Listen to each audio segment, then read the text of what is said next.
Rice is one of the major food crops in West Africa. At least 4 million hectares are under rice cultivation, and there are 20 million West African rice farmers, most of them women.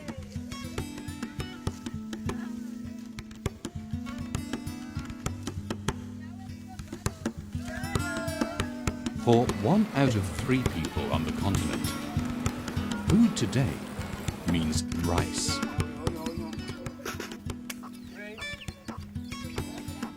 Rice is no longer a cash crop, but increasingly a staple food for the urban and rural communities.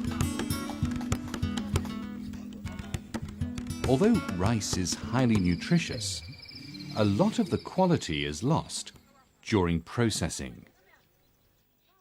This results in poor quality rice on the market. So the consumers turn to imported rice. In this video, you'll learn about parboiling, a way to improve the quality of rice by treating paddy with warm water and steam. But let us first look at some of the benefits of parboiling. Parboiled rice, if processed correctly, is free of impurities such as stones, dust, sticks, and unfilled husks. This makes it easier to prepare and cook.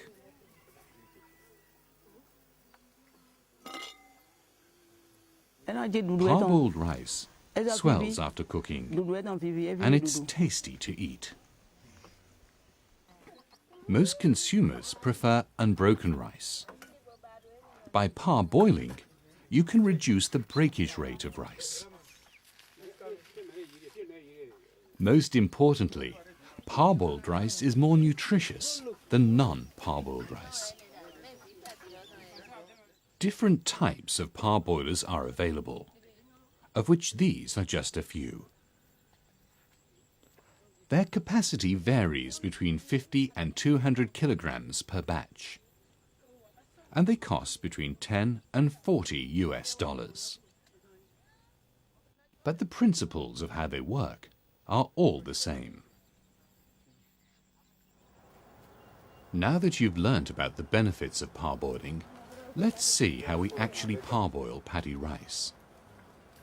The following materials are needed for parboiling: stove and cooking pan, parboiler, clean water, firewood, tarpaulin, containers for washing, a clean stirrer, draining basket and scooper, and paddy rice. Now let's get started. As we don't want any impurities in our rice, we begin by removing unwanted materials like stones, immature grains, dust, dirt, and other grain seed.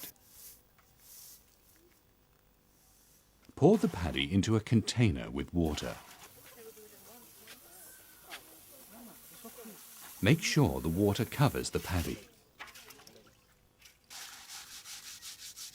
Wash and stir the paddy well so that the lighter particles float. Remove any floating material from the top. Drain off the dirty water and add clean water. Wash and stir again. Remove more of the floating material. Repeat this action until there's no more floating material left. Now drain off half the water.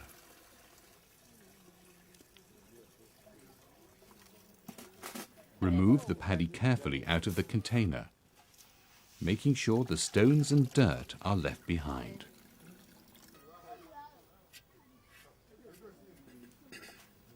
The paddy is now ready to go into the cooking pan, which has been filled with water.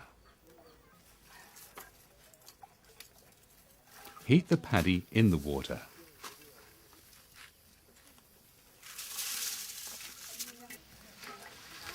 Stir from time to time.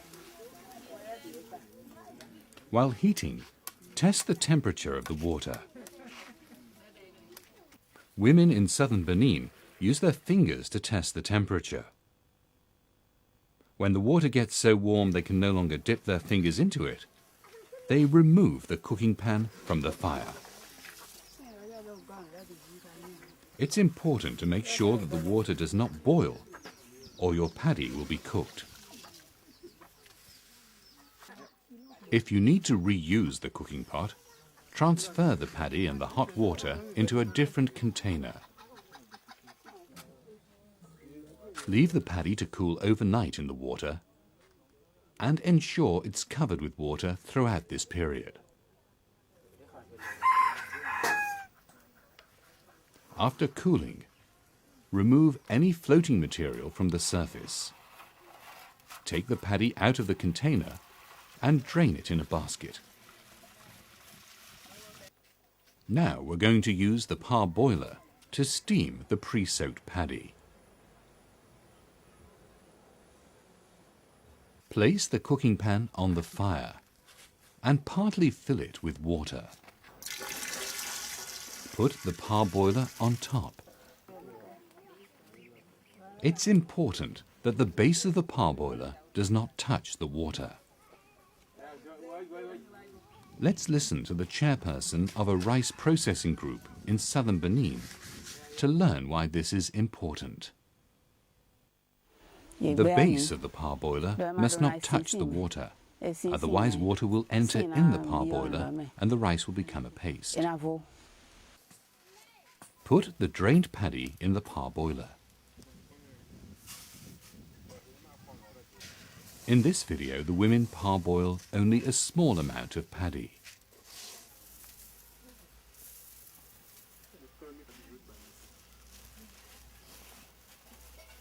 If you're processing large quantities, make sure you leave some space at the top to allow the paddy to swell.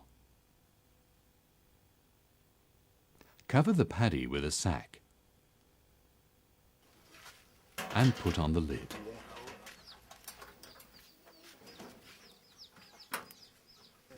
Seal the space between the cooking pan and the parboiler with a piece of clean cloth to prevent the steam coming out of the cooking pan.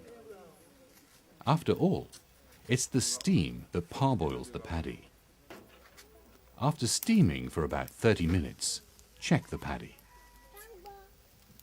You can tell that the paddy is ready when most of the husks on top are opened. We check the paddy from time to time. When the steam has been coming out for some time, we open the lid and take off the sacks. If we see that some of the paddy is open, we are sure the paddy is ready and remove it for drying.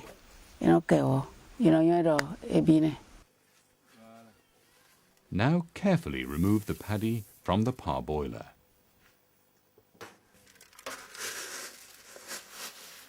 The paddy must now be dried.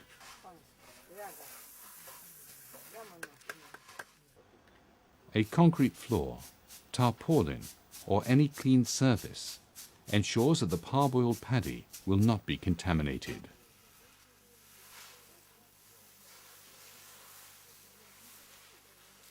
Avoid drying the paddy in the hot sun for too long, as the grain may crack, as happens with clay or earthen pots that dry too fast. Continue drying in the shade on a tarpaulin. Turn the paddy over from time to time. Women in many countries have developed their own way to test whether the paddy is dry enough for storage or milling.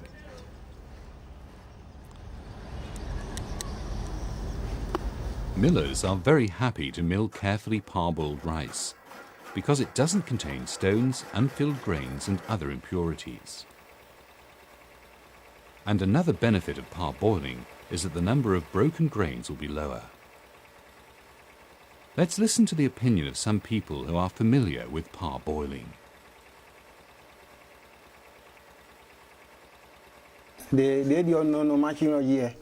Parboiled rice is better because it doesn't break and it's nice to see. I like to mill parboiled rice.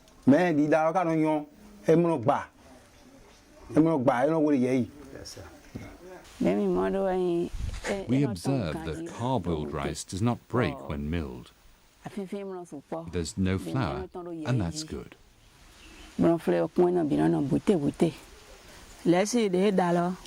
Parboiled rice swells when cooked.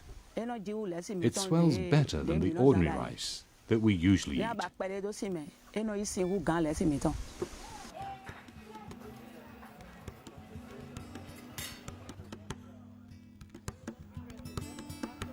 There are many good reasons for parboiling rice. The market for quality rice is growing. Food vendors and restaurant owners start to use parboiled rice because it's already clean and easy to cook. People enjoy cooking parboiled rice because they spend little or no time cleaning the rice. Very few of the grains are broken, and it's more nutritious for the whole family.